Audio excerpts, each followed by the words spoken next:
Salut les gars, ici votre boy Charles DB, de retour pour un nouvel épisode du podcast Les Rêveurs.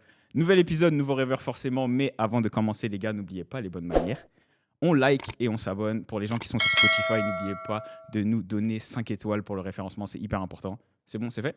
Générique, let's go. 30, hey, hey, Nigga, let's bet it, this shit on the floor. I'm having credit when I'm in the stores. I got more money than I had before. She gon' do everything for that Dior. I ring it up and I'm running this shit. I remember jugging and running this shit. Watch how you hold it, it's one in the head. Stay with it, can't be running this shit. Bad bitch asking for money and shit. Hey, but that's not my baba. Rich bitch do tricks like Tada. If it's smoke, get burned like grappa. They ain't flexing, I ain't heard nothing about them.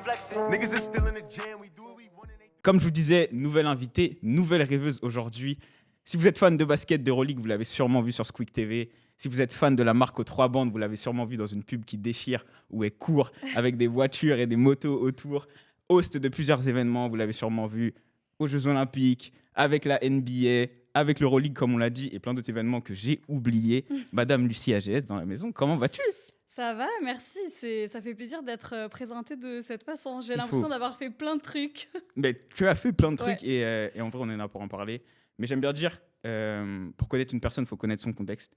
Et avant que tu nous expliques qui est Lucie et un peu comment t'en es arrivé là, j'aime toujours commencer en disant l'anecdote sur laquelle j'ai connu l'invité. Et toi et moi, on s'est déjà vu. C'était la première fois que j'étais accrédité pour un événement, au match d'ouverture la saison dernière du Paris Musketeers, où tu as très gentiment accepté de faire partie de mon petit récap de la journée. Ouais. Et franchement, moi, ça m'a fait kiffer de fou. Et c'est comme ça que j'ai commencé à te suivre ton profil, m'intéresser à toi et voir qu'en fait, tu as fait plein de choses et que tu as un parcours hyper intéressant. Et je me suis dit, 2026, il me faut une invitée féminine un peu pour lancer ma saison. Mhm. Et aujourd'hui, tu es là, quoi. Ouais, bah, c'est ce que j'allais dire quand tu as parlé de tout ce que j'ai fait. Je me suis dit, il n'a pas cité Non, le bah oui. LF ou la NFL. Et pourtant, c'est là qu'on s'est rencontrés, ouais, En en vérité. effet. Et ouais, je me souviens très bien. Et je trouve ça cool de pouvoir avoir des gens qui parlent de leur parcours, de leurs rêves, de leurs ambitions. Et c'est toujours inspirant. Ok, on est là pour ça. Comme je te disais, moi, j'ai fait mes recherches sur toi. Tu vois, j'étais un peu... J'aime pas dire stalker parce que je me sens un peu journaliste, donc on va dire que j'ai fait des recherches. J'ai consulté ton LinkedIn, etc. et tout. Tu as une histoire qui est hyper intéressante parce qu'on peut se dire que tu avais un chemin plutôt tracé à la base. Et du jour au lendemain, et je sais pas quand ça s'est arrivé, tu es là pour l'expliquer, tu as bifurqué et aujourd'hui, te voilà présentatrice, host et tout. Mais c'est qui Lucie? Tu vois, pour connaître une femme, il faut connaître son contexte. Qui est Lucie? Comment elle a grandi? C'est quoi son lien avec le sport? Comment ça se fait qu'aujourd'hui, elle se retrouve avec la NBA, avec le foot US, prof de yoga et de plein de choses? Ouais, il y a beaucoup de trucs. C'est vrai que ça peut paraître un petit peu éparpillé, mais en fait, tout est lié et tout revient autour du sport, en fait. Et je fais pas ça par hasard. Ouais. J'ai toujours eu une passion pour le sport depuis que je suis toute petite. J'ai fait beaucoup de sport moi-même et j'ai beaucoup été dans des environnements de sport avec mon père, notamment, qui, lui, jouait au rugby. Ok, Et je viens du sud-ouest, donc c'est un peu incontournable d'être dans le milieu du rugby. 100%. Et le basket était hyper populaire aussi là où j'habitais. Donc Ok. c'est vrai qu'on allait tous les week-ends au match et j'étais beaucoup dans ces environnements-là. Donc je pense que par mon éducation, je me sens à l'aise d'emblée en fait dans les environnements sportifs. Ce qui m'a beaucoup aidée parce que la place d'une femme dans le sport, c'est pas toujours évident. Donc ça, c'était un avantage, c'est vrai. Et ouais, j'ai toujours aimé le sport, j'ai toujours eu cette passion. Et c'est vrai que j'ai professionnellement ou avec mes études fait complètement autre chose au début. Donc pour expliquer, j'ai fait une prépa HEC. Ok. Donc c'est très scolaire, très difficile et assez vraiment très très très scolaire, on va dire. Pas du tout en dehors du système. Et ensuite, j'ai fait une école de commerce. Donc, j'ai étudié tout ce qui est marketing, les disciplines d'une entreprise, ce qui me sert toujours aujourd'hui parce que 100%. je suis indépendante, donc ça m'aide aussi. Mais c'est vrai qu'après ça, j'ai trouvé un premier emploi donc, dans le marketing et j'ai vite fait le tour. En fait, je me suis dit, oula, je vais pas faire ça toute ma vie, en fait. Ok. Et j'ai dit, OK, bah, t'aimes quoi? Qu'est-ce que tu peux faire? Tu vas pas juste partir pour partir. Et de suite, en fait, le sport est venu comme une évidence. Je me suis dit, bon, OK, qu'est-ce que tu veux faire? Qu'est-ce que tu veux apprendre? Comment tu veux te former? Et j'ai commencé, en fait, dans le sport par le coaching. Ok. Donc, j'ai fait plusieurs voyages aux États-Unis parce que pour moi, c'est vraiment... J'ai toujours eu, je sais pas pourquoi, parce que je viens vraiment du sud-ouest et d'un village de la France, Ouais. mais j'ai toujours eu une connexion avec la culture américaine. Pourquoi? Par rapport au sport, Par à des rapport au modèles que tu sport, avais? sûrement, que je regardais, ouais, j'ai toujours eu ce truc et j'aimais leur vision du sport, la valorisation du sport là-bas qui n'existe pas ou qui commence peut-être aujourd'hui ici. Et je me suis dit, OK, si tu veux vraiment être aligné avec la vision que tu as, toi, de transmettre un cours de sport, d'apprendre à quelqu'un d'être en bonne santé, de faire des exercices, etc., il faut que tu ailles là-bas parce qu'en France, Ouais. ça ne me plaisait pas. Donc, j'ai commencé à faire ça. J'ai rencontré des gens, j'ai rencontré des coachs là-bas. Et j'ai fait une formation en premier temps là-bas. Dans un premier temps, pardon, là-bas. Et ensuite, je suis revenue ici pour passer le diplôme français, parce que c'est Ok, d'accord. obligatoire en France pour pouvoir enseigner. Et j'ai commencé par le coaching. Donc, j'ai Ok. donné des cours, j'ai fait un peu de tout, honnêtement. J'ai fait beaucoup de vélo, de cycling. Mhm. C'était vraiment le truc à la mode et qui Ouais. permet de se défouler avec de la musique. Voilà, c'est vraiment un truc qui est énergisant, qui est vraiment cool. Et j'ai rencontré beaucoup de gens qui sont toujours dans ma vie aujourd'hui là-bas. Ensuite, voilà, j'ai fait du bootcamp, du yoga, Ok. autant dans des salles, dans des entreprises, pour des particuliers. Et c'est comme ça que Adidas est arrivé sur ma route aussi. Ok, donc d'abord par rapport au coaching en vrai. Ouais, Tu vois, ça par performance exemple, je côté pensais perf. que tu avais commencé par la création de contenu, tu vois. Non, pas du tout, parce que moi, j'allais dire je date, mais la création de contenu, c'est quand même assez récent au Ouais, final. ouais. Et quand j'ai commencé, moi, c'était en 2016. Ouais, d'accord, 2016, c'était pas trop encore Ouais, développé. il n'y avait pas encore de réelle économie derrière Non, ça. Ouais. j'avais une communauté déjà sur Mhm. Instagram, je pense que j'avais 10K à peu Ok. près, parce que je postais des photos de mes entraînements ou des vidéos de mes entraînements et ça marchait beaucoup Ok. à l'époque, juste de poster voilà, pour montrer qu'on était dans ce secteur-là. Mhm. Mais j'avais pas D'ambition. d'ambition exactement de créer du contenu tel qu'on le connaît aujourd'hui. Ok. Donc Tu as vraiment dit coach. beaucoup de choses hyper intéressantes. Moi, j'aimerais savoir qu'est-ce qui a été ton déclic. Tu vois, tu as quitté une situation où on peut se dire plutôt stable. En vrai, Ouais. le French Dream, comme beaucoup appellent ça, où on se dit on trouve son CDI, machin, et sa vie est un peu lancée. C'est quoi, toi, qui t'a fait, t'en as un peu parlé, qui t'a fait te dire, bah non, en fait, ma vie, c'est pas ça, tu vois. Et tu Ouais. quittes tout pour un avenir qui est beaucoup plus incertain. Tu vois, tu vas aux États-Unis, moi, je sais pas dans quelles conditions ça se fait. Peut-être que t'as pas forcément énormément de visibilité sur comment tu vas gagner ta vie plus tard, etc. Mais c'était quoi qui était au fond de toi et qui t'a un peu poussé à faire ce shift-là? Ouais, bah c'est exactement ça. C'est que, en fait, j'ai senti au fond de moi que j'avais pas d'autre choix que de faire ça. Mm. Honnêtement, quand je suis arrivée, donc j'ai fait à peu près 3 ans en poste dans cette entreprise. Et quand je suis arrivée au bout, je me suis dit, mais en fait, là, je suis au bout d'une voie sans issue. Je ne me Ok. vois pas évoluer dans cette entreprise, je ne me vois pas évoluer dans ce métier. J'avais l'impression d'avoir fait un peu le tour et de ne pas être alignée avec ce que je voulais vraiment faire, Mhm. ou avec ma mission, en tout cas, de vie, tu vois, le truc qui vraiment me met un feu à l'intérieur. Et moi, c'est comme ça que je fonctionne. Donc, Ouais. je sais qu'il y a des gens qui sont OK avec, c'est mon travail. Tu vois, c'est divisé entre vie perso, travail, Mm, etc. mm, mm, mm. Moi, j'ai vraiment besoin d'avoir ce truc pour être amenée dans ce que je fais avec tout ce que j'ai à l'intérieur, que ce soit mon travail, ma vie privée. Et c'est vrai que je me suis dit, non, mais là, tu peux pas continuer comme ça. Je commençais à être un peu trop énergie négative Mhm. quand j'allais travailler. Et je me suis dit, non, il faut vraiment que tu changes quelque chose. Et je pense que le déclic, je l'ai eu à la fin d'un été. Je suis rentrée donc, dans ma région pour voir ma famille. Et j'avais pas envie de rentrer à Paris. Ok. Je me suis dit, mais là, je ne veux pas rentrer, en fait, et Ouais, je te repartir dis, dans cette vie. c'est mort, c'est fini. Et je me suis dit, mais du coup, là, en fait, il faut que tu opères un changement parce que tu peux pas juste te plaindre et râler tous les jours au travail, mais ne rien Ouais. faire. Et d'ailleurs, c'est ce que je dis à tout le monde, si tu as quelque chose en tête et que tu veux faire quelque chose, donne-toi les moyens de le faire. Prends voilà, des mesures pour agir parce que ça va pas te tomber dessus tout seul. Mais tu peux le faire et voilà, bon, la preuve, c'est que j'avais quand même, je pense, 25 ou 26 ans quand j'ai changé. Ok, d'accord. Ouais. Comme tu dis, situation stable, CDI, ça fait peur à tout le monde. Tout le monde te dit, mais t'es sûr? Ou folle. Ouais, mais non, c'était comme tu dis, quand c'est à l'intérieur de toi que tu le sens, que c'est comme ça, je pense que tu prends tous les risques. Et pourtant, j'étais pas du tout ce style de personne. Mhm. Je me suis jamais dit, ah ouais, moi, je vais changer de métier, je vais entreprendre. Moi, voilà, j'avais fait ma prépa HEC, mon école de commerce, comme tu dis, c'était assez tracé. Et au final, voilà, je me suis retrouvée dans ça. Donc, c'était Ok. possible, ouais. Et comme on en a un peu parlé dans les débuts, ambassadrice aujourd'hui de la marque aux 3 bandes, Adidas. Je vais citer leur nom, même si, voilà. Bah oui, Il faut représente. big up à Adidas, bien sûr. Voilà, aujourd'hui présentatrice sur plusieurs émissions. Voilà, à quel moment ça vient, tu vois, parce que tu as parlé de coaching et tout, de l'activité que tu avais sur tes réseaux. À quel moment on commence à te démarcher pour que tu fasses ce métier-là, entre guillemets? Ouais. Ou est-ce que c'est toi où tu te dis, ah, il y a peut-être un créneau là-dedans, au final, une économie qui commence à se créer autour des réseaux sociaux, du lifestyle fitness, et en voyant l'opportunité, bah, tu t'es lancé dedans. Comment ça s'est un peu fait? Alors, j'ai fait à peu près, je pense, de 2016 à 2022, coaching, fitness. Donc, j'ai développé un réseau dans ça. En 2019, j'ai commencé avec Adidas. Ok. Et en fait, au fur et à mesure, moi, je suis toujours... j'aime bien faire des choses différentes. J'aime bien que ce que je fais, ça évolue. Donc, pas du tout un taf de bureau, pour le Ouais, coup. ouais, ouais. Et même le coaching, je commençais à sentir qu'il fallait qu'il y ait quelque chose de nouveau. Enfin, c'était un petit peu, ça ronronnait, si tu veux. J'avais fait plein de trucs très cool, mais je me disais, bon, qu'est-ce que je peux faire de nouveau? J'essaie toujours de chercher à me challenger.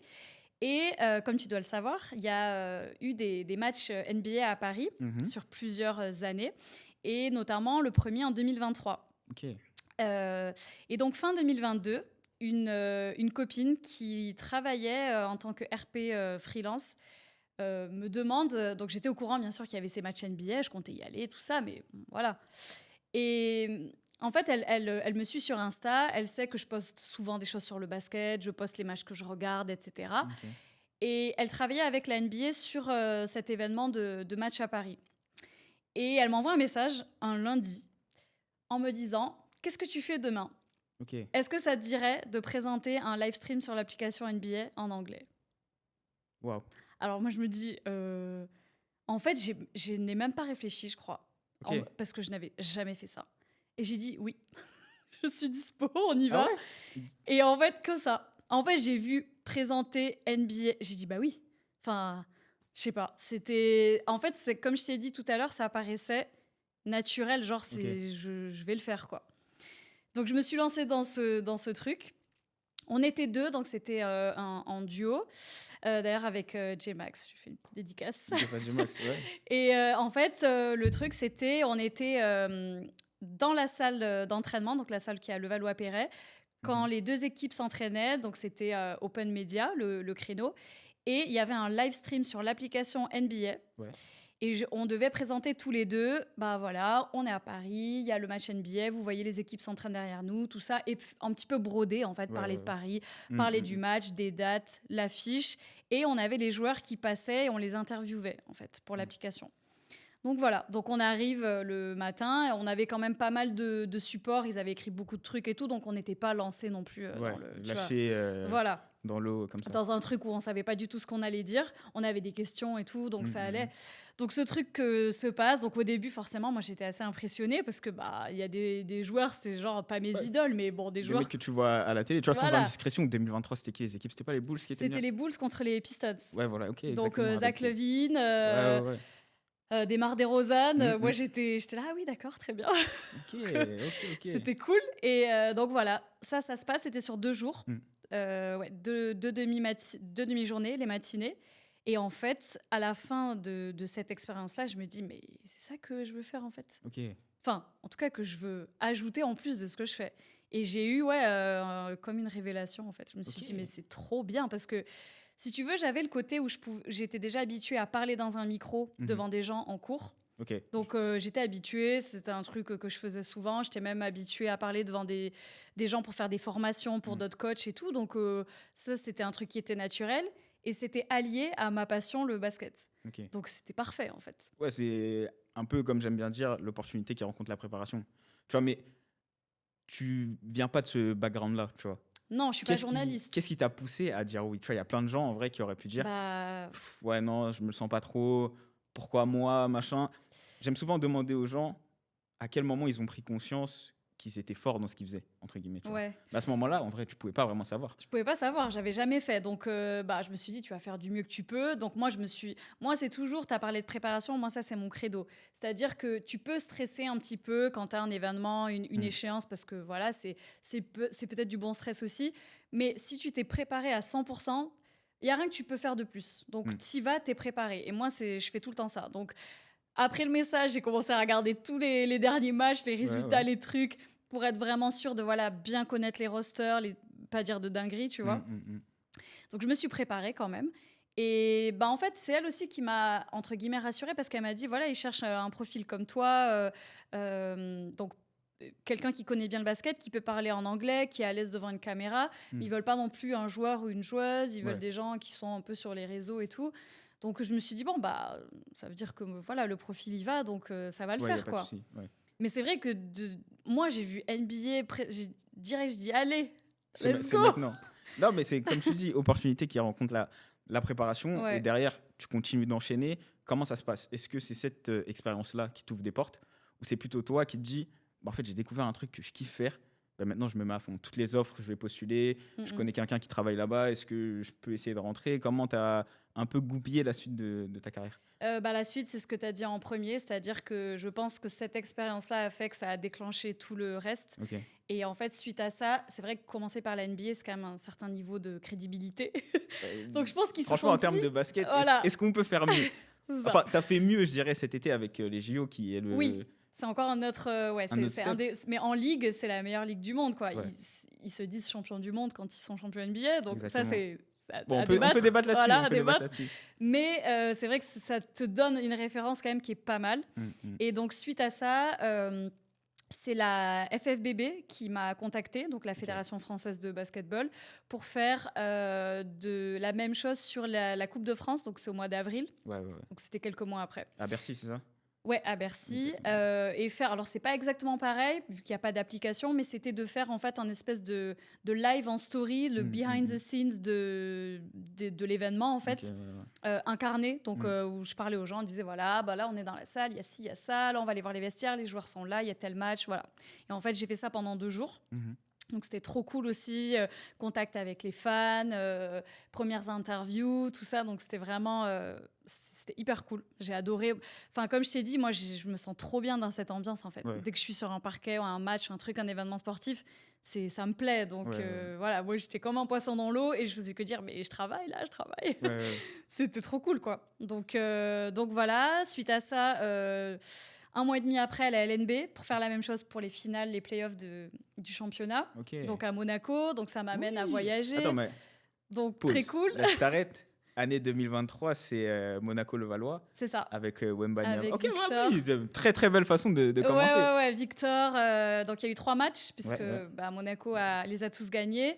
Il y a Finale eu- à Roland-Garros en plus. Oui, 2 matchs à Monaco et dernier match à Roland-Garros. Donc c'était vraiment. J'ai d'ailleurs une photo avec Victor qui est passé dans la presse où on me voit derrière avec le téléphone en train de filmer. Faudra que tu me l'envoies, comme ça je pourrais la clipper pour les gens. Et j'ai une anecdote à ce sujet. Il y a des gens qui le savent, mais c'est une anecdote avec Victor que j'ai interviewé plus tard l'an dernier, donc j'ai pris ma revanche. Ok. Mais en fait, je devais donc pareil couvrir, etc. sur les stories.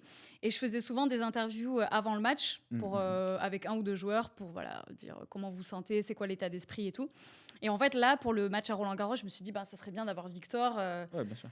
Bon, voilà. Et donc, je l'attends à la sortie des vestiaires. Je demande à une personne de l'équipe. Oui, il va sortir là dans pas longtemps. Ça devrait être bon et tout. Donc, il arrive. Et je lui dis, ouais, Victor, c'est OK pour faire une petite interview, 30 secondes, une question et tout. Je dis, c'est pour la LNB. Et puis, en fait, au début, je dis oui. Et puis après, je continue de dire je sais plus trop quoi. Et puis, il me regarde, il fait, ah non, en fait. Et puis, il part. Ok, d'accord. Et je me suis retrouvée comme ça. Je fais, ah. Ouais, avec ton micro. Ouais, et le gars qui me filmait, je fais bon, bah voilà, pis. on s'est pris en voix par Victor, c'est pas grave. Et bon, après, je pense que c'est parce qu'il était dans sa prépa et de toute façon, on m'avait dit voilà, que c'était un peu délicat parce qu'avant le match, il avait une routine bien spécifique, mais ça aurait été cool de l'avoir avant la finale. Ouais. Mais je l'ai interviewé l'été dernier à son tournoi de basket et échecs. Hoop Gambit, donc j'étais contente. J'ai réussi à renverser le truc. Mais ouais, donc voilà, ça s'est enchaîné, FFBB, LNB. Et ensuite, au courant de l'été, j'ai été contactée par Squeak pour animer leur multiplex, entre guillemets. Donc, ils étaient diffuseurs du championnat français et de l'Euroleague. Donc, on avait une émission sur les journées où il y avait plusieurs matchs en même temps avec Max Leliard qui m'accompagnait. Enfin, on était tous les deux. Et après, j'ai fait aussi beaucoup de reportages pour Squeak. Ouais. Donc ça, c'était toute la saison 2023-2024. Et il y a d'autres choses qui sont arrivées aussi, l'Euroleague, mon premier Final Four à Berlin Ok. d'Euroleague. Donc ça aussi, c'était une très très belle expérience à vivre. Ouais, Et le j'imagine. deuxième, là, en mai dernier à Abu Dhabi, c'était vraiment aussi... T'as préféré quel, Berlin ou Abu Dhabi? Je pense à Abu Dhabi parce que il y avait Monaco. Ouais. Donc, qui arrive en finale. Donc, c'était quand même, pour nous, c'était quand même cool en tant que média de les suivre. En plus, Quick, c'est un média monégasque, français monégasque. Donc, c'était vraiment cool. Et voilà, beaucoup d'expériences qui ont fait que je pouvais allier mes passions. Le voyage aussi, c'est quelque chose que j'aime beaucoup. Donc, vraiment, Ouais, voilà. c'est tout ce que opportunité qui j'aime. rencontre la préparation. Ouais. Et moi, j'aimerais te demander, du coup, en vrai, c'est un peu une reconversion professionnelle.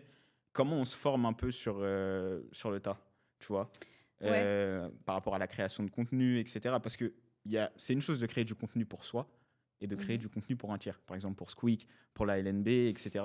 Comment toi, tu as un peu abordé ça? La création de contenu, c'est venu un peu après parce que je me suis rendu compte que quand justement je faisais ces reportages, moi j'étais juste l'incarnante entre guillemets. Après, j'avais envie d'apprendre toute la chaîne, c'est-à-dire du script à la post-prod. Ok. Et je me suis dit, il faudrait que j'essaie de faire des projets avec des marques ou des ligues où vraiment je leur propose de créer du contenu que pour eux. Et j'ai d'ailleurs fait ça avec la NFL Ok. l'an dernier. Et ouais, en fait, on a brainstormé avec l'agence et je me suis dit, qu'est-ce que eux, leur but, c'était promouvoir la ligue en France. Donc je me suis dit, voilà, qu'est-ce qu'on peut faire? On a discuté. Donc j'ai créé 5 vidéos tout au long de la saison dernière pour montrer comment la ligue était représentée ici en France. Donc je suis allée voir Samy, je suis allée voir Beansport. Donc voilà, plein de choses comme ça pour montrer que les matchs de la NFL et la NFL étaient bien présents et diffusés, etc. en France. Donc ça, c'est vrai que en fait, chaque client, chaque marque ou ligue a vraiment sa façon de faire et cherche la personne adéquate pour leur projet. Des fois, tu viens avec ton projet, des fois, c'est eux qui ont un projet et qui viennent te trouver. Donc, ça dépend vraiment. Là, dernièrement, j'ai fait un truc sur un marathon pour une marque qui était sponsor. Et ils voulaient montrer, en fait, mettre en avant et valoriser leur sponsorship sur l'événement. Donc, j'ai fait 2 vidéos pour eux. C'est toujours en incarnant, donc je pense qu'ils aiment bien aussi le côté storytelling. Et moi, c'est ce que j'aime bien aussi, le storytelling sportif. Raconter l'histoire d'une soirée, un match, un événement, une compétition. C'est un truc que je fais depuis le début que je fais ça, en fait. Donc, ça passe bien, je trouve, dans la création de contenu. Et c'est venu, en fait, au fur et à mesure. Parce que beaucoup de choses passent par les réseaux. Donc, quand c'est pas du live, c'est bien de faire ça. Ouais, des choses scriptées, plus propres, plus travaillées. Parce qu'on ne se doute pas qu'en vrai, derrière une vidéo d'1 minute 30, 2 minutes, voire moins des fois, c'est peut-être des heures et des heures de travail. Ouais, complètement. J'ai fait aussi des vidéos pour les Chicago Bulls sur leur compte, leur page Instagram France, où on raconte un petit peu... c'est beaucoup d'actu légendaire, on va dire, donc d'actu historique des Bulls. Sur la grande époque, avec ouais, Jordan, voilà. etc. Donc beaucoup sur Joachim Noah aussi, parce que c'est un joueur français, sur D-Rose, sur Michael Jordan. Et donc ça, c'est un script que j'écris de A à Z, que ensuite je traduis en anglais pour faire valider par les Bulls. Ensuite, il faut que j'installe mon setup, que je le tourne. Voilà, enfin tout ça prend énormément de temps. En plus, je vois très bien de quelle vidéo tu parles. Tu mets la petite jaquette. Voilà, ma jaquette Bulls parce qu'ils l'aiment trop. Oui, c'est important. Je l'ai mise une fois et je voulais pas porter la même chose sur toutes les vidéos, tu vois. Ils m'ont dit non mais si, il faut remettre la veste. J'étais ok. Donc voilà, c'est vrai que la vidéo, elle fait quoi, 30 secondes. Et au final, c'est... Des heures et des heures de travail. Ouais, c'est surtout quand tu t'attaques au montage. Et encore là, c'est qu'un plan fixe où je raconte une histoire qui est scriptée. Mais sur ce que je t'ai raconté, par exemple, sur les vidéos NFL, tu t'imagines que quand je vais à Beansport pour interroger toute la rédac, filmer l'émission NFL Extra, j'avais je sais pas combien de vidéos à monter, à choisir, etc. Donc ça, c'est beaucoup de taf aussi, Et rendre le truc cohérent en finalité aussi. Ouais, non, c'est un métier. En vrai, les gens se doutent pas parce que tu prends énormément de plaisir à le faire. Donc, je pense que toi, tu le vois pas comme ça. C'est vrai que, voilà, alors c'est un peu plus parce que c'est quand même, tu vois, fastidieux le montage et tout. Mais comme tu dis, pour revenir à ta question quand même, c'est vrai que j'ai appris sur le tas en faisant en fait un petit peu naturellement ce que je ferais si moi j'interrogeais des gens, etc. Et par contre, tout ce qui est montage et tout, là, voilà, il faut s'y coller, il faut essayer des trucs, voilà, faut apprendre, faut s'y mettre, quoi. T'as pas le choix. Autant le côté interview, parler et tout, ça peut être naturel. Mais ça, bon, Ouais, bah, non, après, si tu si veux tu arrives la première fois, je sais pas avec quoi tu montes sur DaVinci ou Premiere Pro et que tu n'as jamais touché, bah, tu peux pas l'inventer. Hein. Si Ouais, tu ouais. connais pas, voilà, il faut mettre un peu sa tête dans les bouquins, entre guillemets. C'est des compétences ouais, techniques, quoi. Voilà, exactement. Mais ça fait partie du job. Je voulais te demander, tu as parlé d'énormément d'expérience, tu as croisé des tas de stars, tu vois, de joueurs, Ouais, etc. un peu, un peu. Tu dirais que c'est quoi aujourd'hui l'expérience qui t'a le plus marqué? Depuis que tu t'es lancé là-dedans, est-ce que c'est la pub avec Adidas? Peut-être pas Ouais. le truc dont lequel tu es plus fier, mais toi, humainement, qui t'a le plus marqué. Qu'est-ce que tu retiens de cette aventure pour l'instant? Wow, il y en a C'est beaucoup, difficile, hein, hein. je sais. Parce que, bon, ça fait pas 40 ans que je fais ça, donc je suis pas blasée encore. Ouais, non, bien sûr. Il y en a beaucoup. C'est vrai que la pub Adidas, c'était quand même exceptionnel parce Mm, que on m'a fait voyager jusqu'à Los Angeles. Ouais. Ils ont bloqué toute une rue dans Downtown LA juste pour que je cours, comme tu dis, avec Ouais. Ah non, là, des voitures, des t'étais motos comme Gunna et dans un tes clips cheval. et tout. Et je courais derrière un cheval aussi. C'est incroyable, incroyable. C'était ouais, c'était fou. Et en fait, voilà, toute l'expérience était folle parce qu'on aurait dit un film Hollywood, quoi. C'était Ouais. vraiment. Je me suis dit, mais qu'est-ce que je fais là, quoi. Mais c'était génial. Donc ça, c'est vrai que c'était très très fort.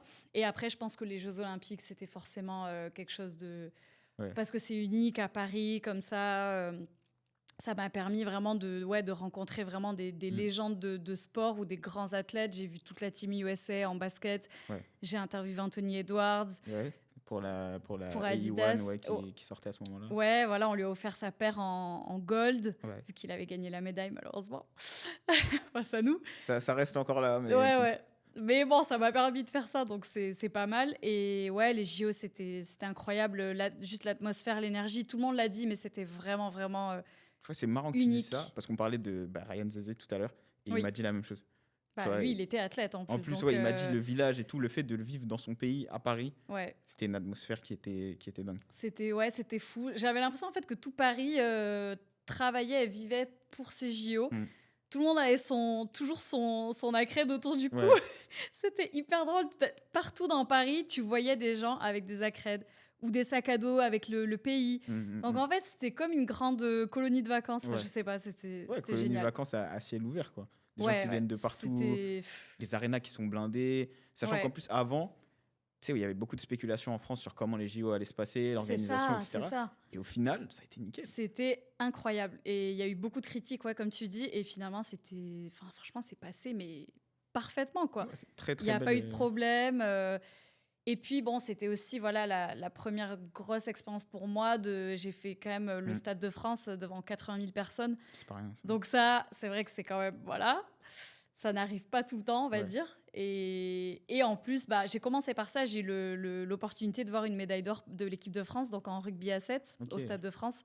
Donc c'était beau. Toute l'histoire était belle de pouvoir Mm. faire ça et de les voir gagner devant autant de gens et tout. C'était très Incroyable. marquant, ouais. Incroyable. Tu te rends compte, en quelques années, NBA, Ouais. Jeux Olympiques, C'est etc. vrai et tout. que des fois, je me dis, oh là là, enfin, moi, je suis toujours très perfectionniste, je veux Mm. toujours faire plus.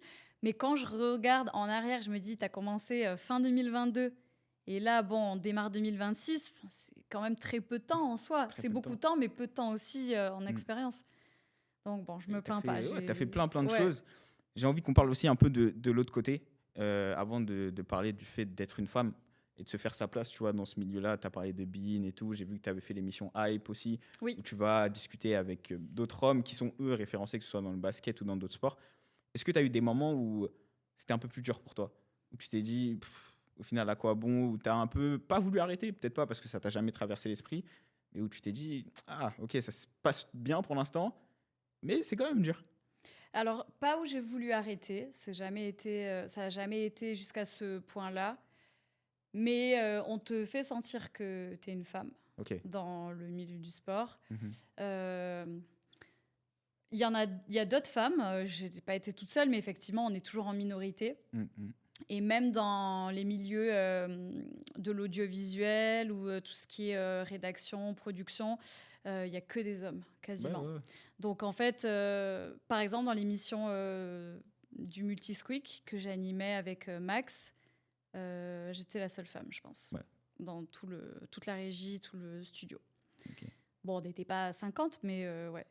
Et c'est souvent, c'est souvent comme ça. On voit, bon, voilà, qu'on est en minorité. Le sport, ça a toujours été traité par les hommes historiquement, et les femmes sont arrivées très tard dans les années peut-être 80 Ouais, à la télé. Et justement, quand je revois des images de cette époque-là, c'est aberrant ce ouais. qu'on entend et ce qu'on voit. Mm. Et donc, on a quand même fait un certain chemin. Ouais, Donc, c'est clair. c'est bien, c'est beaucoup plus accepté, beaucoup plus naturel.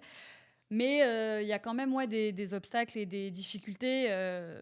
Moi, comme je t'ai dit, je me suis toujours sentie à ma place, entre guillemets, parce que j'ai beaucoup baigné dans ces environnements-là. Ouais. Donc, je ne suis pas gênée d'être là. Ça ne me Mhm. dérange pas qu'il y ait que des hommes dans la pièce et moi, je sais ce que j'ai à faire, etc. Mais c'est vrai qu'on va souvent remettre en question l'expertise d'une personne parce que c'est une femme ou dire ah bah ouais, mais pourquoi elle parle, elle s'y connaît pas. Enfin, qu'est-ce qu'elle dit Elle parle surtout qu'en plus, bah, malheureusement, vu que le sport féminin est très peu couvert, Ouais. on couvre beaucoup du Le sport masculin. Donc en fait, exactement, on dit mais toi, voilà, t'es une femme, pourquoi tu parles du sport masculin en fait Parce Ouais. que c'est des hommes qui sont en train d'être en compétition, etc. Ça te concerne pas vraiment. Et même dans le coaching, hein, honnêtement, il y a beaucoup plus de coachs hommes, je trouve, enfin, de ce que j'ai vu moi. Et c'est vrai que ça vient avec beaucoup de clichés aussi. Il y a Ouais. beaucoup de... ça peut aller jusqu'à même la sexualisation du corps féminin dans le Ok, fitness, dans le training. Enfin, Mm. sur les réseaux, maintenant, voilà, c'est compliqué de faire un petit peu le tri dans tout, Ouais, tu ouais. vois. Donc, à cause de personnes peut-être qui poussent le truc un peu trop loin, ça peut nuire à l'image d'une femme qui veut juste coacher, et, voilà, pas forcément Même montrer moi, son corps ou quoi que ce soit. Donc c'est vrai que c'est pas forcément évident de prendre sa place et d'être crédible des Ouais. fois. Mais voilà, faut se dire qu'on a sa place, que chacun peut être compétent à son niveau, qu'on connaît... toi, tu connais ta valeur, ton travail, tu sais ce que tu fais, tu sais comment tu t'es préparé. Euh, tu sais aussi, voilà, tu dis, moi, je suis là aussi pour une raison. Je suis pas là par hasard. Donc, il faut avoir beaucoup de confiance en soi aussi pour pouvoir Ouais, faire ça. faire ça et ne pas, ne pas se remettre en question à chaque fois qu'il y a une remarque, qu'il y a un Ouais. regard. Mm. Voilà, parce que ça va arriver. Donc, Ouais. il faut juste le savoir, en fait. Ouais, c'est intéressant que tu dises ça parce que déjà, c'est pas évident. Tu vois, tu as parlé tout à l'heure de Victor Wembanyama qui te met un vent, etc. Bon, je leur veux pas. Non, mais oui, mais je vais aller plus loin pour que tu comprennes ce que je veux dire. Les gens, ils pensent que quand tu as ton accred, parce que j'ai été accrédité et voilà, je sais comment un peu ça se passe maintenant, que tout est facile. Que tu sais, tu vas avoir tes interviews, machin, comme ça et tout. Et toi, tu es autant dedans en plateau, etc., que dehors à aller un peu derrière les gens pour des interviews. C'est pas évident de faire une journée où tu suis un événement, etc. C'est hyper fatigant de devoir chercher tes interviews, machin, etc. et tout. Et pareil, quand tu es en plateau avec des hommes, et par rapport au contenu aussi que tu fais, tu vois, Ouais. où tu mets des photos de toi qui fais du sport, ou même en maillot de bain, etc., les commentaires qu'on va avoir sur les réseaux sociaux. Comment toi, tu abordes ça? C'est quoi ta vision un peu pour rester un peu blindé mentalement et pas te laisser affecter par tout ça? Honnêtement, je sais pas si c'est de la chance, mais j'ai jamais eu de mauvais commentaires. Ouais. Après, je suis pas non plus suivie par 5 millions de personnes, hein, mais on m'a jamais, on m'a plutôt justement dit le contraire, m'encourager, me dire c'est trop bien que tu fasses ça, t'en sois arrivé là. On m'a même souvent dit, oh là là, mais on a l'impression que tu as fait ça toute ta vie. Parce Ok, que justement, en fait, j'essaie d'avoir cette assurance, même si des fois, je ne l'ai pas toujours en vrai. Hein, mais c'est bien de la montrer, cette assurance de me dire, là, j'ai un joueur NFL en face de moi, ouais, je vais lui poser mes questions. Et puis, voilà quoi. Enfin, je me fais pas plus petite que je dois être, parce que ça se sent, ça, je trouve, au niveau énergie. Mais si je devais avoir des mauvais commentaires, ça pourrait arriver. Et voilà, il faudra les gérer. Je pense que je me redirais, ok, t'es pas là par hasard, regarde tout ce que tu as fait, tout ce que tu as accompli, les gens qui t'ont rappelé pour travailler avec toi. Tout ça, c'est des choses en fait qui s'empilent un petit peu pour construire aussi ta confiance en ton travail et en ta valeur professionnelle. Après, honnêtement, ce que les gens vont penser de mon corps ou des photos que je peux mettre, je sais pas. Ouais, ça leur appartient. Ouais, voilà, exactement, ça leur appartient. Honnêtement, je m'en fous un peu. C'est voilà, chacun. Ouais, non, mais tu vois, c'est intéressant que tu en parles, tu vois, parce que honnêtement, je vais pas laisser trop d'impact sur ce genre de commentaires. Quand c'est mon travail, je vais quand même.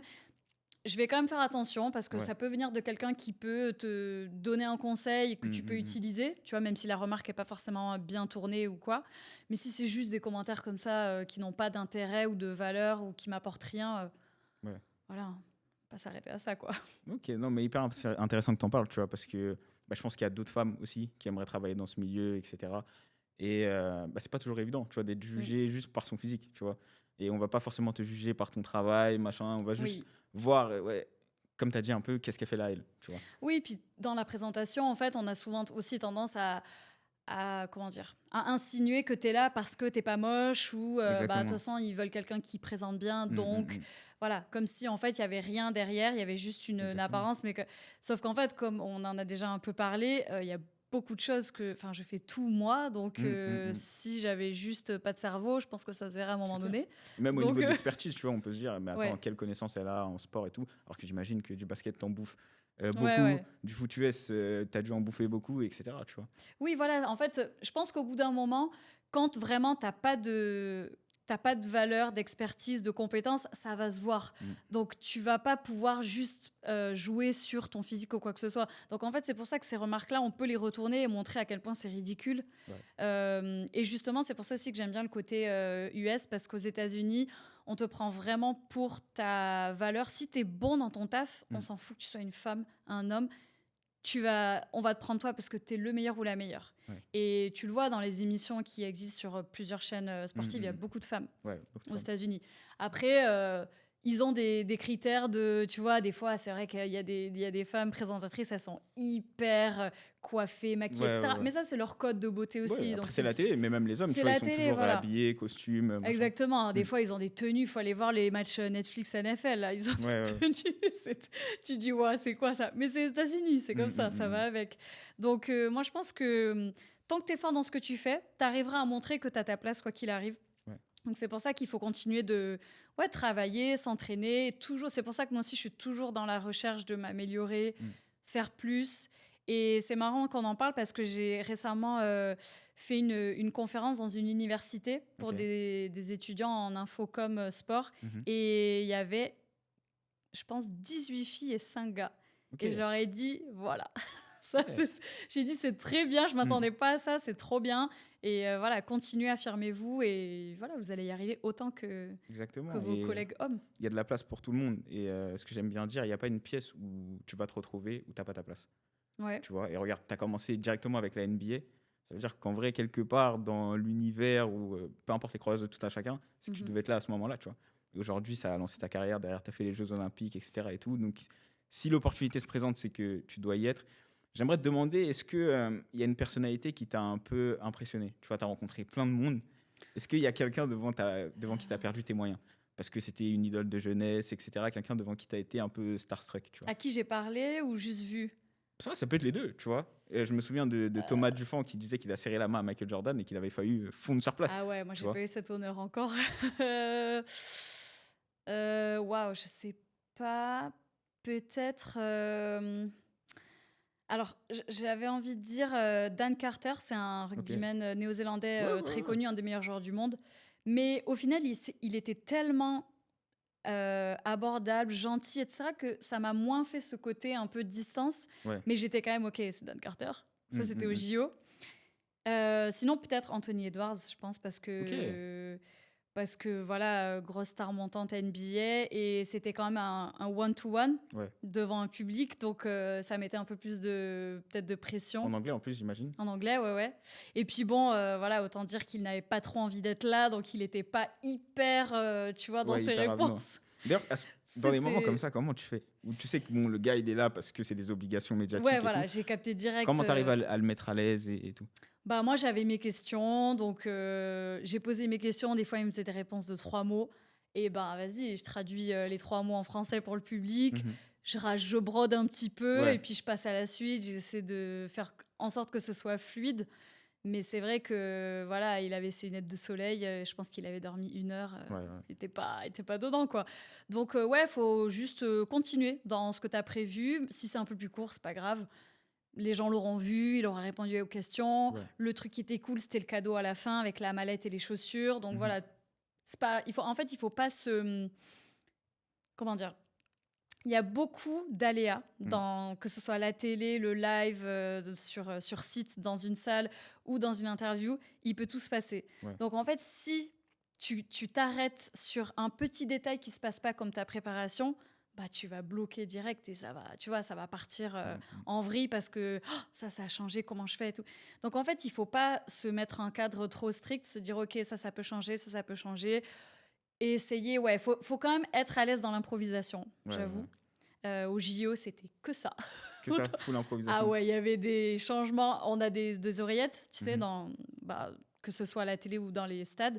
Et ah ouais, des fois, c'était 20 secondes avant. Ah non, en fait, tu dis plus ça, tu fais ça. Ok. Et là, Donc là, livré à t'as toi-même. tes fiches, t'es là. Oui, là. Donc, faut être un peu quand même réactif, j'avoue. Mais ça se fait, franchement. Puis même quand t'es à l'aise dans ce que tu dis, même si tu dis, alors là, bon, on va prendre un petit moment, on devait faire ça, mais on fait ça, tu vois, ça passe. Alors que si t'es en mode panique, les gens vont le voir, ils vont se dire, oula, elle gère pas, elle, en fait. Non, ça fait partie du métier, des qualités que tu dois avoir. C'est sûr. On est dans les River Podcast, j'aime bien dire le nom est dans le titre. Tu as fait énormément de choses en vrai. Tu as déjà fait les plus grandes ligues, les plus grands championnats, tu as fait les JO, tu as fait la NBA. C'est quoi un peu la suite pour Lucie / les rêves de Lucie? Tu vois, genre dans 5 ans, où tu te vois et il y a quel événement que tu aimerais faire? Là, on parle de la NBA Europe qui pourrait arriver. Est-ce que c'est un truc qui peut t'intéresser? Un autre Final Four Euroleague? Ouais, bien sûr, continuer ce que j'ai déjà fait parce que, comme je dis toujours, c'est entre guillemets facile de le faire une fois. Ce qui est difficile, c'est de le répéter. Ouais. Donc, d'être au rendez-vous à chaque fois, qu'on te rappelle, qu'on soit satisfait de ce que tu as fait comme taf. Donc, ouais, un autre Final Four avec grand plaisir. La saison prochaine, il est à Athènes. On verra si j'y vais ou pas. Bon, je suis déjà allée à Athènes, donc ça va. Niveau voyage, je l'ai déjà fait, mais ce serait cool de refaire un Final Four, bien sûr. La NBA Europe, bien sûr. Et avant ça, même le retour des NBA Games en 2027 à Paris. Ouais. Parce que cette année, malheureusement, ils ne sont pas là. C'est où? C'est à Londres cette année? C'est à Londres et à Berlin, ouais. Donc voilà, je les attends pour leur retour en 2027. J'espère que ce sera deux bonnes équipes et que ça pourra être une opportunité sur laquelle je serai. À l'occasion des games, maintenant, je suis à la NBA House. Sur les 2 dernières années, c'est ce que j'ai fait. Donc c'est vraiment génial parce que tu vois les fans, il y a des jeux, il y a les joueurs qui passent. Enfin, c'est vraiment très bonne ambiance et c'est hyper cool à faire. Donc j'espère que ça, je pourrai le refaire. Et avoir un plus gros rôle au sein de la nouvelle ligue, peut-être européenne, pourquoi pas, via la NBA. Et pourquoi pas aussi pouvoir participer à des événements directement là-bas, comme le All-Star Game aux États-Unis. Voilà, faut rêver grand, le Super Bowl. Exactement, j'aime bien quand tu dis ça, j'aime bien parce que c'est la question que j'allais te poser après. Ouais. Je sais que tu es aussi à l'aise en français qu'en anglais, que tu vas à New York, voilà, etc. Quand je peux. Quand tu peux. Est-ce que travailler par exemple pour un diffuseur américain ou international, c'est un truc qui pourrait te parler aussi à l'avenir? J'en rêve. Tu vois, on a parlé d'NBA, de All-Star Game et tout. Aller là-bas, je te dis une bêtise. Travailler pour ESPN, NBC, Peacock, tout ce que tu veux, tu vois. Amazon, par exemple, je sais qu'Amazon a repris des droits sur la NBA en France. Est-ce que c'est un truc aussi qui t'intéresserait? Alors en France, l'écosystème en France, il est assez petit. Comme tu le sais, c'est beaucoup les mêmes personnes, les mêmes acteurs. Donc, je connais déjà qui fait quoi, etc. Et c'est vrai qu'en France, en plus, comme là, c'est la NBA, donc c'est pas notre ligue, il y a moins de moyens qui sont mis en place pour faire des choses. Donc c'est un peu plus compliqué. Et voilà, ça reste réduit en termes de volume. Mais c'est vrai que moi, j'ai des rôles modèles, comme on dit, dans ma tête. Et oui, moi, je suis un peu le parcours de certaines personnes et j'aimerais beaucoup pouvoir être, par exemple, reporter ESPN sur... ça peut être plusieurs trucs, hein. Ça peut être même de la NCAA, tu vois, le Big Ten en foot, il y a plein de trucs, tu vois, aux États-Unis. Par exemple, la marche manège, je pense que ça doit être incroyable à suivre. Et en fait, tu vois, cette opportunité-là, elle n'existe pas ici, parce qu'il n'y a pas de sport universitaire promu comme aux États-Unis. Non, pas à ce niveau-là. Là-bas, c'est énorme. Après, je sais qu'à l'époque, je ne sais plus s'ils le font encore, tu avais l'équipe 21 qui couvrait la marche manège. Mais depuis la France. Tu vois, ils diffusaient les matchs, etc. Il me semble que c'était Fred de Bein qui commentait, mais je te parle de ça, c'était... Fred Weiss? Non. Celui qui fait la NFL, je me souviens plus de son nom de famille. Ah, ok, je pensais... Non, c'est pas Fred Weiss, c'était l'autre Fred. Mais ouais, il faisait la NCAA à l'époque sur l'équipe 21. Mais tu vois, il n'y avait pas de couverture où on allait faire des formats avec les athlètes, leur poser des questions, Bah non, etc. c'est ça, il y a pas plus que le match en fait. Exactement. Et je trouve que c'est dommage, tu vois. Ouais. Et même au niveau des ligues qu'on a ici, tu vois, que ce soit le championnat espoir, etc., tu vois, c'est bien que tu en aies parlé de la LNB, que tu es parti faire la Coupe de France et tout, parce que moi, je trouve. Et maintenant, ça s'arrange un peu avec DAZN, etc., mais on manque énormément de contenu, tu vois, sur le basket Ouais, français. bah, c'est vrai que le sport français, le basket français plutôt, ces dernières années, en fait, il y a un problème au niveau de la diffusion. Le diffuseur a changé quasiment chaque saison. Ouais. Donc, c'est difficile de garder les gens autour d'un projet. Et puis, là, ils ont vraiment fait une refonte de toute leur com. Ils ont changé le logo dernièrement. Ils créent de nouvelles compétitions aussi. Donc, ça bouge un petit peu. Mais c'est vrai que voilà, c'est forcément plus petit par rapport aux États-Unis, donc il y a moins d'opportunités aussi. Mais moi, c'est vrai qu'en plus, voilà, j'ai toujours eu cette fibre US, donc 100%. ouais, ESPN, ce serait la folie. Hein. Je te cache pas que On sait jamais, hein. s'ils m'écoutent Pourquoi pas. aujourd'hui, allez-y. J'imagine que des reporters ESPN, t'en as déjà croisé en vrai. T'as parlé de rôle modèle un peu tout à l'heure. C'est qui tes rôles modèles? Bah moi, il y a une fille que je suis depuis un petit moment qui, en fait, compile tout ce que je veux faire et commencer à faire. C'est une coach qui s'appelle Jess Sims. Ok. Et en fait, elle est coach sportive comme moi pour une salle. Elle a été host des New York Liberty, donc l'équipe féminine. De basketball, Ça, elle a ouais. arrêté, je crois. Et elle est aussi reporter pour ESPN, pour College Day. Donc, c'est le sport universitaire. En fait, elle se déplace dans chaque ville pour le gros match qu'ils vont diffuser dans l'émission.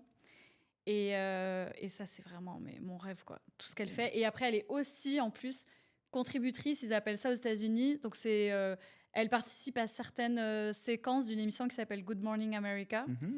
Et donc, plutôt dans le sport, tu vois, des fois, eux, ils ont des séquences où ils veulent te montrer comment te remettre en forme, faire des trucs, enfin bref, tout ce qui est lié au sport. Et donc, elle est sur l'émission, sur le plateau. Et des fois, elle a des séquences comme ça. Tu vois, ça, Good Morning America, en vrai, c'est énorme. Genre, C'est notre télématin, un petit peu. voilà, exactement. C'est exactement l'émission que j'allais citer. Mais c'est pas aussi, télématin, c'est pas, tu vois, c'est pas aussi hype, quoi. C'est pas la même vibe, mais en termes de succès, etc., mais c'est ça, ouais. Tu vois, c'est une coach à la base, et c'est vrai qu'on n'a pas beaucoup parlé de ça, mais tu es quand même coach à côté, et tu continues aussi. Tu vois, je t'ai vu avec les Mets, leur donner des cours de yoga, etc. Oui, tout. Tout à fait.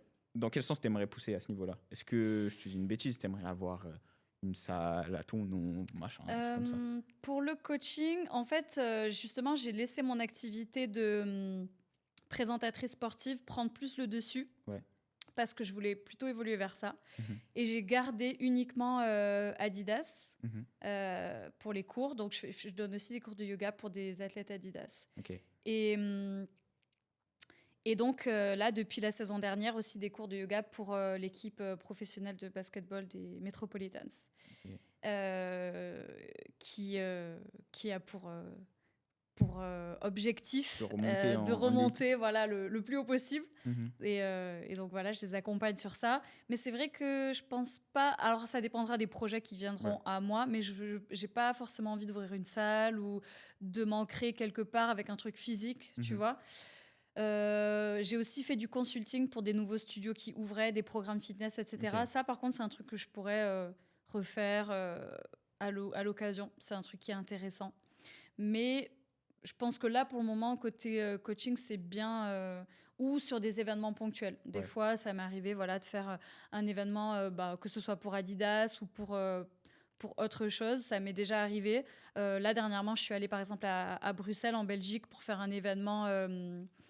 un gros événement, une espèce de festival sportif où ils ramenaient des coachs de plusieurs pays, un petit peu reconnus, etc. Donc j'ai fait ça, tu vois, ça c'est un truc qui est cool, que j'aime bien, parce que je voyage, pareil, je rencontre de nouvelles personnes, et c'est un truc avec 200 personnes, tu vois, donc beaucoup d'énergie, et ça j'aime bien. Une espèce de gros workshop et tout. C'est ça, un gros workshop vraiment en mode festival, mais du sport, quoi. Et les gens, ils enchaînaient 3 cours, en fait, dans la journée.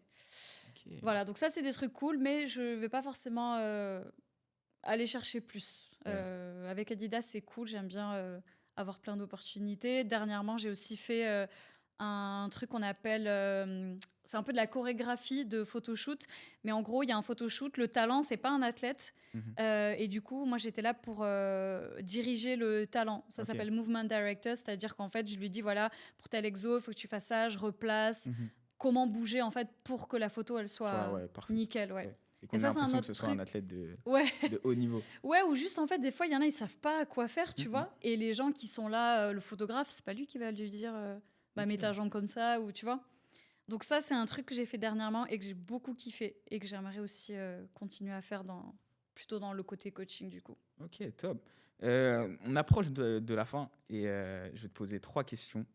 Déjà, la première, quel conseil t'auras à donner pour tous les rêveurs, tu vois, les gens qui, comme toi, ont un peu fini par écouter le feu qui bouillonnait en eux, qui ont décidé de changer un peu de chemin de vie, de schéma, etc.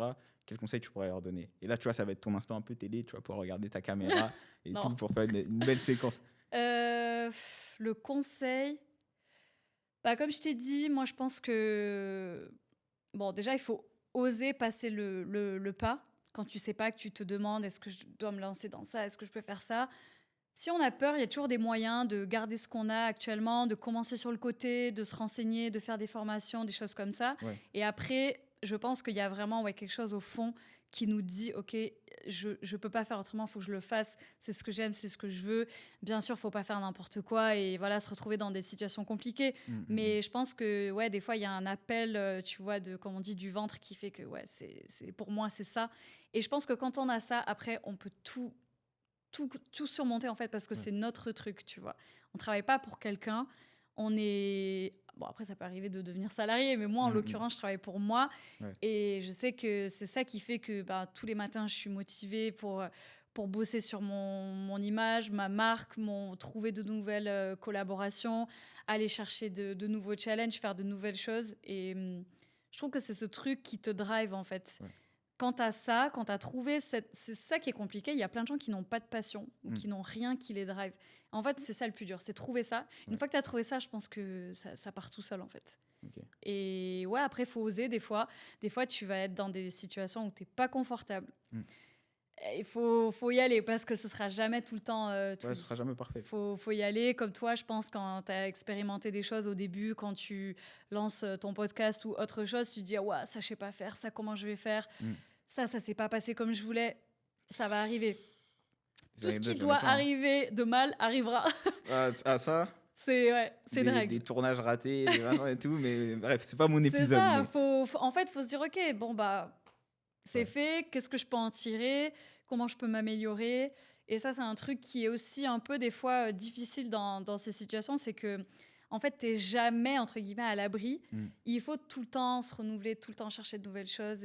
Mais moi, c'est ce que j'aime aussi, tu vois, de pouvoir évoluer, de me dire, il y a 5 ans, je n'étais pas la même personne, maintenant, je fais ça en plus, je suis devenue ça, j'ai appris ça. Donc, le conseil, c'est peut-être d'oser, sauter le pas et ensuite se laisser un petit peu porter par ce truc qui est en nous et déjà à trouver. Pas forcément évident, mais... après, bon, j'ai pas encore la sagesse de quelqu'un qui a 85 ans, qui a une carrière de fou, mais je pense que déjà, ça, c'est pas mal. Quand on a trouvé ça, c'est un bon début. Non, c'est un bon conseil, tu vois. C'est ton conseil à toi et c'est un bon conseil. Autre question, c'est quoi ton meilleur souvenir de sport? Tu vois, tout confondu, moi, j'ai le mien. 2016, finale NBA, match 7. Cleveland Cavaliers contre Golden State Warriors. Le compte de LeBron James, la victoire, premier titre de l'histoire de Cleveland. Je me rappelle très bien, j'étais en seconde, j'avais 16 ans à l'époque. Ça t'a marqué? Quoi? Je regardais le match, j'avais cours le lendemain, ça a fini je crois que j'ai fait une nuit blanche. Je suis parti en cours tête dans les fesses, mais j'ai kiffé. Tu vois, genre, pour moi, c'est vraiment un instant qui a marqué ma vie. Je pense que le truc qui pourrait battre ça, c'est si jamais les Knicks gagnent un titre. Ce que je souhaite voir de mon vivant. Ils sont pas loin. Peut-être cette année, qui sait. Peut-être cette année, ils ont pris la NBA Cup là récemment. Ouais. L'année dernière, c'est OKC qui avait pris la NBA Cup. Oui. Et ils ont fini par prendre le championnat. C'était OKC aussi. Ah oui, ils étaient NBA Cup et champions. Si ça peut se répéter pour mes New York Knicks cette année, franchement, c'est vrai, c'est un bon présage ça. Non, mais les Knicks, c'est pas une table en bois, j'allais la toucher, mais c'est pas grave. Les Knicks, c'est chaud. Moi, je les ai vus jouer 2 fois là cette saison. Là, ils ont construit une équipe, ça y est, en quelques années, c'est devenu quelque chose. Équipe à suivre, tu vois. Et il y a 3 Français. 3 Français. Donc, On espère. 3 Ouais, Français ouais. qui ne jouent pas beaucoup, surtout Gershon, tu vois, moi ça m'attriste un peu Ça, on va sa pas le dire, situation. mais- Ouais. Mais j'espère que ça va changer. Il y a de la profondeur de banc cette année. Il y a un peu plus de talent dans l'équipe par rapport à l'année dernière. Moi aussi, je suis parti voir là cette année voir jouer contre les Timberwolves, du coup, Ah, au Garden. Cool. Franchement, incroyable. Bon, c'est pas la première fois que j'y allais, mais voilà. Donc, toi, c'est quoi ton meilleur souvenir de sport? donc plutôt un match, un truc, une compétition. Ce que tu veux. Même à l'époque Ouah, où, quand tu étais petite dans le sud-ouest avec ton papa, c'est dur comme vraiment question. meilleur souvenir de sport. C'est hyper dur comme question.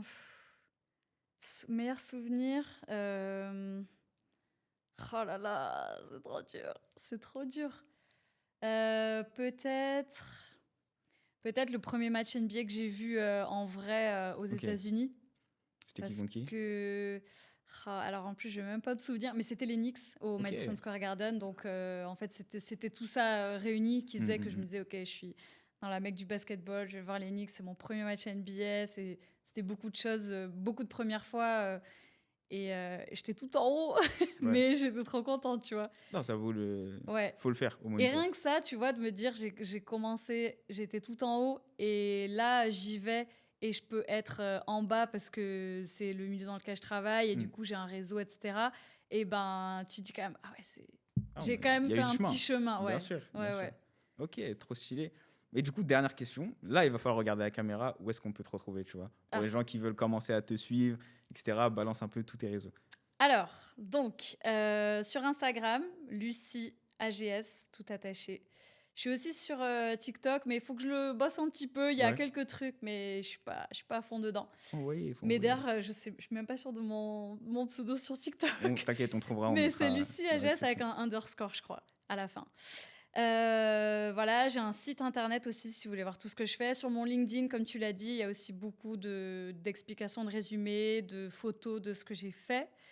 Et voilà, après, si vous voulez faire du yoga via Adidas Runners sur l'application Adidas Running, c'est gratuit en plus via Adidas. Donc, n'hésitez pas, les places sont limitées, c'est très dur de s'inscrire. Mais lancez-vous. Et ouais, voilà, sur Paris, dans les événements sportifs, je suis beaucoup à l'Adidas Arena, au match du Paris Basketball notamment. Et ouais, voilà, c'est à peu près là où on peut me voir aujourd'hui. N'hésitez pas à aller vous abonner, les gars. Du contenu de qualité. Lucie, merci beaucoup. Merci à toi, c'était ta participation. Très cool. Pareillement, c'était votre gars Charlotte DB pour les Rêveurs Podcast.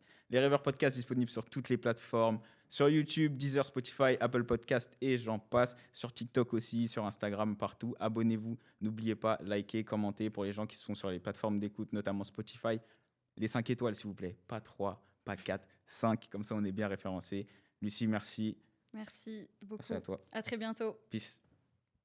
Hey, and I need it right now like ASAP, yeah. Hey, hood fade. So many games, this ain't the word up.